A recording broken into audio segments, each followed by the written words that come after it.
Oh, faut des gros biscottos.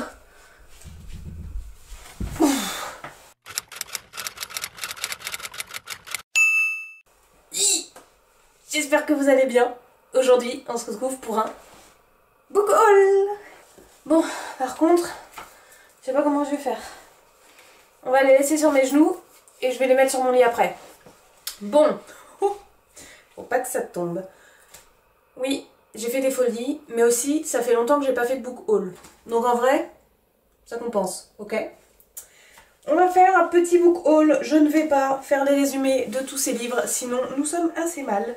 Il y a, je ne sais pas, 1, 2, 3, 4, 5, 6, 7, 8, 9, 10, 11, 12, au minimum 13 livres, je dirais une quinzaine. Je vais faire au mieux. Voilà, l'ordre c'est les premiers qui arrivent, les premiers qui passent. En premier, il y a mon livre chouchou du moment. Il s'agit de Cathy de Michael McDowell qui est sorti chez Monsieur Toussaint l'ouverture, pardon, je vous le montre, ça ira mieux, le 19 avril. Celui-ci je vous en parle pas du tout étant donné que j'en ai fait une vidéo dédiée dimanche dernier, donc je vous mets le lien de la vidéo et j'aime trop, je suis à la moitié, voilà, en vrai j'aurais fini je pense avant la fin de la semaine tellement c'est trop bien. Donc quand la vidéo sera sortie, sachez que je l'aurai fini depuis une semaine je pense. Mais c'est trop cool, c'est trop cool, c'est trop cool.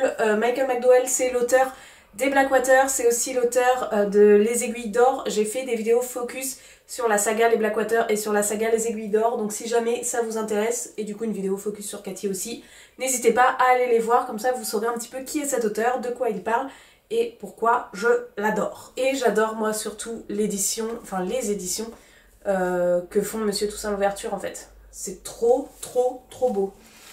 Je le mets sur le lit. Et petit bonus qui va avec, j'ai eu un petit kit de presse de Monsieur Toussaint l'ouverture. C'est des petits goodies qui vont avec. Je vous les montre vite fait parce que je vous les montre encore plus en détail dans l'autre vidéo. On a le petit kit de presse qui dit quand ça sort, le nombre de pages, de quoi ça parle, sur un beau petit carton comme ça, avec de belles écritures. Hop, qu'est-ce qu'on a d'autre? On a, oui, une lettre écrite à la main, donc c'est la lettre du grand-père que l'on lit en intégralité aussi dans le livre, qui là est du coup version manuscrit. On a, oui, deux autres choses, qui est un billet de banque, vous allez lire, vous allez savoir pourquoi, et la carte de visite de Cathy qui est médium, voilà. Et ça va totalement avec le livre, mais je vous laisse aller voir la vidéo dédiée si vous voulez plus de détails. Ensuite, j'ai acheté, quand j'étais chez mes parents en week-end, dans la petite librairie de mon village où j'ai eu mon lycée, ma petite ville de lycée, Oser l'autonomie de Jean-Louis Etienne, c'est chez Marabout, il était au prix de 4,90, c'est pour ça que je me suis pas trop, j'ai pas trop hésité. On est sur un recueil de petits textes courts qui ont à voir avec l'autonomie. Donc c'est des textes très pratiques, hein. Ça parle d'écologie, ça parle de liberté, de se faire un petit jardin, de se sentir bien, etc. C'est sympa. C'est pas piqué des hannetons, mais c'est sympa. Je suis allée chez Nose et j'ai vu, sous blister comme ça, La Cour des Miracles de Victor Dixon, donc c'est dans la saga Vampiria, sauf que comme j'ai pas réfléchi, il s'agit du tome 2 et j'étais persuadée dans ma petite tête que c'était le tome 1. Donc il va falloir que un jour je m'achète le tome 1, voilà. Mais il est encore sous blister, donc il est tout beau tout neuf. Ah, encore chez Nose, je me suis dit, j'y vais pas souvent chez Nose, hein, je vais pas souvent faire de tour chez Nose. Et j'ai trouvé celui-ci, c'est La Colline aux Esclaves de Kathleen Grissom, édition Charleston Poche. Elle est très belle, il y a un jaspage rouge, rose saumon un petit peu. Par contre c'est un jaspage de piètre qualité parce que ça s'en va un peu. Enfin bon, c'est pas grave, hein, je l'ai trouvé au prix de 2,99 €, donc pour un livre de poche avec ou sans jaspage, c'est que dalle, sachant qu'il est tout neuf et qu'il fait pratiquement 600 pages, voilà. La Colline aux Esclaves, on en a beaucoup entendu parler, je crois il y a 2-3 ans sur Booktube, donc je vais pas vous faire un de récapitulatif, ça glisse, là-dessus. Voilà. Que dire, de base il est au prix de 9,90 € et puis ça a été un best-seller, donc j'ai hâte de lire. On suit je crois une esclave ou une domestique pardon dans une plantation de tabac et c'est un peu deux mondes qui sont opposés avec Elle est irlandaise, la plantation de tabac, je crois qu'ils ont la peau basanée là-bas. Bref, je sais plus, il y a un truc comme ça, et bref, ça me donne bien envie. Il a un petit accro, je viens de le voir, mais c'est pas grave. Ensuite, j'ai reçu un colis. Dans le colis, il y a un gros livre. Hop, par terre. C'est ok, c'est l'édition Rivage, c'est Comptine pour la dissolution du monde de Brian Evenson. Donc Rivage, collection pas spécifique. Hop, il est au prix de 22 €. Il sort le 1er mai. Donc il sera tout juste sorti quand je ferai paraître cette vidéo. Et ici, on est sur du coup un recueil de 20, je crois que c'est 20 nouvelles, 22 nouvelles qui sont soit du fantastique, soit de l'horreur, soit de la fantasy, du noir, de la science-fiction et de l'absurde, mais qui ont toutes pour thématique la dissolution du monde, donc un peu, pas post-apo, mais dystopique. Un père à la recherche de sa fille s'interroge sur un monde qui menace sans cesse de se dissoudre. Un réalisateur qui perçoit quelque chose qui l'épie à travers la jointure de la réalité mal fusionnée. Un locataire qui constate que des objets ils ont disparu dans son nouvel appartement. On a aussi des ombres étranges qui surgissent dans le scaphandre d'une astronaute. Et des histoires fantastiques. Ça a été récompensé par plusieurs prix, donc à voir. À voir, je suis curieuse. Ensuite, on m'a prêté, mais je le mets aussi dans le book haul parce qu'il faut que je le lise, Le Prophète de Khalil Gibran, ou Gibran, je sais pas comment on dit, chez Casterman, très très vieille édition. On m'a dit que c'était assez poétique, peut-être philosophique, un peu spirituel, à voir. Je l'ai pas commencé, c'est très très court, hein, ça fait 70 pages et c'est écrit comme ça, quoi. Il y a 4 phrases et beaucoup d'espace. Ensuite, j'étais en brocante. C'était la première de l'année et j'ai craqué sur 3 livres. Les 3 sont là. Hop, je les range mieux parce que les 2 premiers, c'est La robe de sagesse de T. Lobsang Rampa et Les secrets de Laura de T. Lobsang Rampa aussi. C'est chez J'ai lu, la vieille édition, et c'est la collection L'aventure mystérieuse. Je crois que maintenant cette collection elle s'appelle Secret d'aventure ou Aventure secrète, je sais plus. Lobsang Rampa, c'est un auteur que j'aime beaucoup, vous le savez certainement si vous me suivez depuis un petit moment. J'ai lu de lui Le Troisième œil et l'histoire de Rampa. C'est philosophique, c'est spirituel et c'est centré en fait sur la vie d'un lama tibétain. Donc d'un lama, comment je peux traduire ça autrement? D'un maître spirituel au Tibet. Voilà, j'adore l'écriture, c'est écrit très facilement, c'est très accessible en fait. Et il en avait écrit pas mal et maintenant c'est vachement dur de trouver des livres de cet auteur. Et la dame elle les faisait à 50 centimes chaque, donc pour 1 €, j'ai les 2 livres. Voilà. Donc ça me donne très envie, je vous dis, il faut aimer un peu la spiritualité, parler des âmes, parler d'un peu de... comment? D'être en dehors de soi, un peu ce qui est mystérieux. C'est quoi le terme que je cherche? Je vais le trouver. Le voyage astral, enfin ce genre de choses. Et c'est super bien écrit, moi j'adore, donc j'ai pris les 2 pour 1 € en brocante. En brocante aussi, j'ai trouvé ça. J'ai trouvé L'été où tout a fondu de Tiffany McDaniel. C'est chez Gallmeister et c'est les collections Totem. Et vous le savez certainement, je collectionne cette collection. Voilà. Le problème étant que je ne les lis pas parce que je vais plus vite à acheter qu'à les lire. Ça, c'est un problème. Je l'ai eu pour 1 € alors qu'il en vaut 12 et qu'il est quasi neuf quoi. Genre franchement, rien à redire. Tiffany McDaniel, c'est l'autrice qui a écrit Betty, vous savez, ça a été un best-seller Betty. Et donc ensuite elle a sorti L'été où tout a fondu. Donc j'ai assez hâte de lire. Je vais enlever le bandeau pour vous montrer, hop, la couverture. Ah si, ouais d'accord. Il est d'occasion parce qu'il est un peu cracra sous le bandeau là.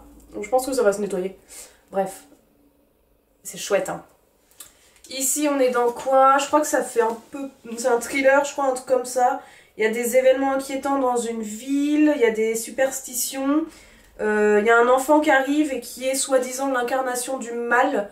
Parce qu'il y a un procureur qui a un petit peu appelé le diable, je sais pas trop quoi. Donc voilà, il publie une annonce dans le journal local et il invite le diable à venir lui rendre visite. Et il y a un petit gamin qui arrive et qui dit « Méfie-toi mec, je suis peut-être le diable ». Et du coup il y a plein de superstitions et un petit peu d'événements inquiétants qui vont commencer à arriver. Donc, et en même temps, une vague de chaleur infernale s'abat sur la ville. Cool. Enfin cool, non c'est pas cool pour eux. Mais ça a l'air chouette, donc ça a l'air pas mal du tout. Comme d'habitude un totem, la collection de totems chez Gallmeister c'est écrit pas très gros, avec pas beaucoup de marge. Et ils font quand même presque 500 pages, voilà. J'exagère, 450 je crois, celle-ci. Du coup, voilà, et c'est le totem 250, et je n'ai pas 250 totems, donc autant vous dire que si un jour je fais la collection, on est dans la panade. Il faudrait que je les lise, voilà. Et d'ailleurs, dites-moi si celui-ci vous l'avez lu, parce que c'est un livre qui est beaucoup sorti, qui a beaucoup été recommandé, donc dites-moi si vous l'avez lu, que ça me donne envie de le lire rapidement et pas de le laisser perdre dans ma pile à lire comme une centaine d'autres. Ensuite, qu'est-ce que j'ai eu? Oui, j'ai fait les lire pour en finir avec le Crétin digital de Michel Desmurger, édition Seuil. Celui-ci, je l'ai presque fini, on ne dirait pas, mais c'est qu'il y a genre un quart au moins, c'est de la bibliographie. Donc il reste 50 pages. On est sur un livre scientifique, sociologique, qui vraiment est écrit comme une thèse ou comme un mémoire, qui nous explique en fait les bienfaits de la lecture chez les enfants et ce que ça peut faire ensuite à l'âge adulte, et du coup les... pas bien fait, de les mettre plutôt sur des jeux vidéo, sur la télé, etc. Donc très scientifique, je le lis en parallèle de Cathy, c'est vachement plus agréable parce que c'est plus simple d'avoir 2 livres en fait à lire que de se taper ça en non-stop. Mais très intéressant. Recoucou, on est le lendemain, j'avais plus de batterie, donc, et j'ai eu la flemme, enfin le temps que ça se mette à charger, bref, on s'en fout. Il me reste 4 livres, je vous les montre tout de suite pour finir cette vidéo. Donc, j'ai aussi emprunté 1984 de George Orwell, la vieille édition folio. Hop, voilà, très chouette. Enfin, moi j'aime bien les vieilles éditions parfois. Je l'ai pris, celui-là je vais pas vous en parler parce que je pense que vous le connaissez, il y en a certains qui ont peut-être même dû le lire à l'école. Moi ça n'a pas été le cas, et pour le coup 1984 c'est un livre que j'ai jamais lu, mais que je vois passer dans beaucoup de mes lectures, c'est-à-dire qu'il est cité dans de nombreux livres. Le dernier que j'ai lu là, Faites-les lire, c'était cité dedans, et c'est grâce à ça que je me suis dit franchement Ameline, il est cité dans tous les livres que tu lis, et à un moment il va falloir que tu le lises pour comprendre pourquoi il te le cite à chaque fois. Je suis fan, vous savez, de dystopie, donc je sais pas pourquoi je l'ai pas encore attaqué. Et justement, comme je suis fan de dystopie, et bah dans la plupart des dystopies ou des livres qui traitent de ça, on a des références à 1984 et j'avais très envie de le lire. Donc maintenant, je l'ai en ma possession et je vais pouvoir le lire. Et c'est écrit Rikiki. Et il fait un paquet de pages, je pense. Hein. 450. Oh, c'est marrant, elles sont pas imprimées à la même hauteur et avec la même écriture. Oh, ah, punaise! Waouh! Genre, là, il y a 2 numéros de page. C'est génial, j'adore. Ensuite, j'ai reçu, il y a 2 semaines, je dirais, quelque chose comme ça, Proie de André A. Michaud. C'est chez Rivage, collection Rivage Noir, et c'est dans la sélection Rivage des libraires de 2024. Donc c'est un format poche, la petite étiquette s'en va, rassurez-vous pour ceux qui n'aiment pas. Ici, on est à côté d'un village qui s'appelle Rivière Brûlée. On suit 3 ados qui partent camper dans la forêt. Du coup, ils sont contents d'être loin de leur famille, d'un petit peu tester, de se faire sa petite balade en forêt, d'aller camper un petit peu plus loin pendant les vacances. Leur premier jour de balade, de vacances est super chouette, mais dès le lendemain, en fait, ils ont l'impression que leurs affaires ont été déplacées. En fait, ils ont été se baigner dans la rivière, et quand ils reviennent de la rivière, ils se disent « Ouais, c'est bizarre, nos affaires, il me semble qu'elles sont déplacées. » Et en plus, la veille au soir, sinon c'est pas drôle, ils s'étaient raconté des histoires des fantômes, comme on fait autour d'un feu de camp. Et du coup, ils sentent aussi comme une présence autour d'eux, mais ils savent pas vraiment s'il y a quelqu'un, si c'est quelque chose de réel ou non.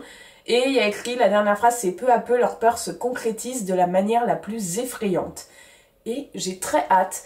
Je suis pas très livre d'horreur, je sais pas si c'en est un ou pas, je vous le dirai après lecture. C'est un huis clos, il y a écrit qu'il est conçu comme un piège, donc j'avoue que là-dessus j'ai quand même assez hâte. Il fait 400 pages, il est au prix de 9,80, donc en vrai ça va, et il a l'air vraiment super chouette. Ça me donnait très envie quand j'ai vu le résumé, donc je l'ai demandé, merci à la maison d'édition du coup de me l'avoir envoyé, et ça avait l'air ultra chouette. Et la préface c'est d'Hervé Lecor. Et Hervé Lecor, ça me parle énormément. Je sais plus qui c'est, mais ça me parle vraiment beaucoup. Voilà. Deux derniers livres. Celui-ci, c'est...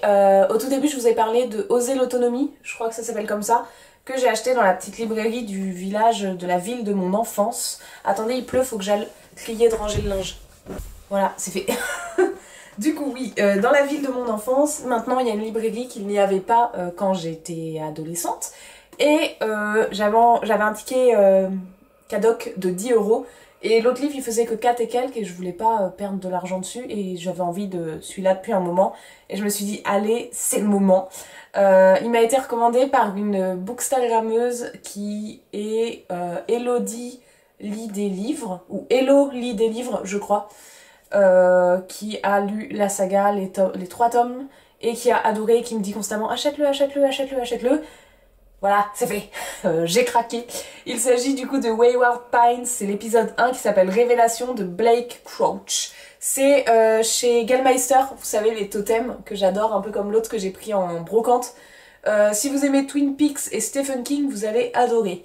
Je n'ai jamais lu de Stephen King, je ne suis pas forcément très roman d'horreur, enfin je pense, mais vous voyez comme je commence à lire, enfin je lis tous les... Michael McDowell, on est quand même un peu dans une thématique sombre et gore, et finalement ça me gêne pas du tout en livre.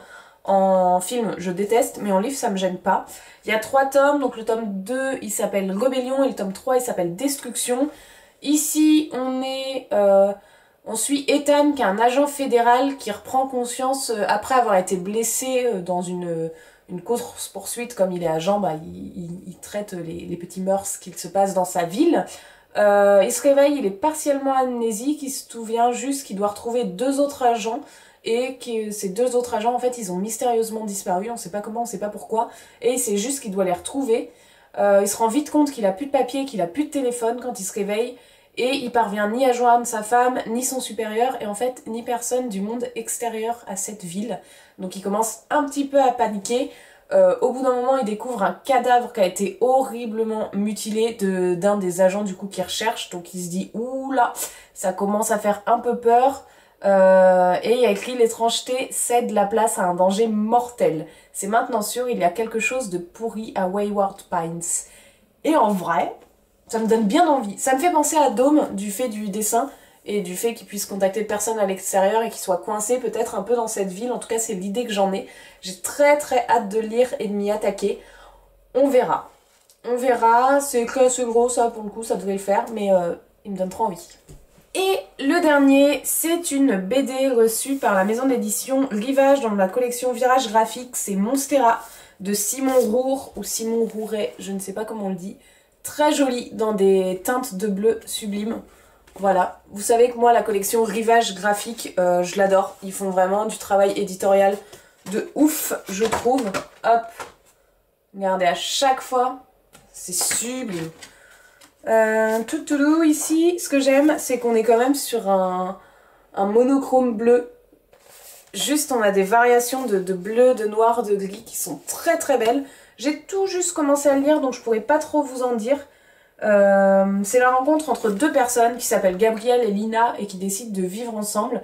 Lui, le garçon, il a été repéré par un directeur de casting et il a envie de le prendre un petit peu comme mannequin pour les défilés, pour ces genres de choses. Sauf que lui, il a ultra peur, genre il fait de l'anxiété sociale, il doit faire ça en fait contre son gré, enfin c'est pas lui de base d'être mannequin, si je comprends bien, donc à voir un petit peu ce qu'il va faire. Et elle, de son côté, la jeune fille, elle accumule les séances de cardio, de jogging et de renforcement musculaire, et elle s'enferme peu à peu dans sa solitude et retarde toujours plus le moment de retrouver son assiette. Ok, donc je pense que lui, pour le coup, c'est anxiété sociale, il est pas très à l'aise avec les gens, etc. Il va être repéré par un truc de mannequinat, donc bon, à voir s'il sort de sa zone de confort et ce que ça donne. Et elle, je pense qu'on est sur très peur du coup des apparences, de ce qu'on voit sur internet et de ce qu'est la réalité, très peur de manger, tout ce qui est, je vais pas utiliser forcément des termes que je maîtrise pas, mais tout ce qui est boulimie et ce genre de choses. Je pense qu'on est sur ces idées-là, je vais le lire, je ne sais pas si c'est un livre qui du coup plaira à tout le monde, je pense qu'il doit y avoir des choses, des trigger warnings comme on dit, c'est-à-dire que si on n'est pas à l'aise avec les thèmes comme l'anorexie, ce genre de choses, peut-être que c'est pas forcément un livre qu'il faut. Dans les méandres de la capitale où les discours injonctifs s'affichent en grand sur les immeubles, ces jeunes adultes parlent de leurs aspirations devant les miroirs qui ne reflètent souvent pas la réalité. Donc, j'ai un peu hâte de le continuer. Là, j'étais vraiment au tout début, hein. Genre j'ai lu 40 pages, c'est pas grand chose, c'est que dalle. Et on suit pour le moment juste le jeune homme qui se fait repérer à peine par un... Je crois qu'il s'est tout juste fait repérer, ou pas encore? Si, voilà. Il s'est tout juste fait repérer, moi, où j'en suis par la maison de... Je sais pas comment on dit. Directeur de casting, voilà. Et là où j'en suis, bah en fait, il est dedans, et il est en plein entretien, et il trouve ça un peu chelou, mais bon. Voilà. J'ai hâte de lire la suite, et je vous en dirai un petit peu plus. Bon, sur ce, j'espère que cette vidéo vous aura plu. Est-ce que vous avez déjà lu des livres parmi ceux-là, ou est-ce qu'il y en a qui vous donnent envie? N'hésitez pas à me le dire en commentaire. N'hésitez pas à vous abonner, à mettre un j'aime et à commenter un petit peu ce que vous voulez pour soutenir mon travail. Et moi sur ce, je vous souhaite bonne journée, bonne soirée, joyeux Noël. Et à très bientôt pour une prochaine vidéo. Ciao!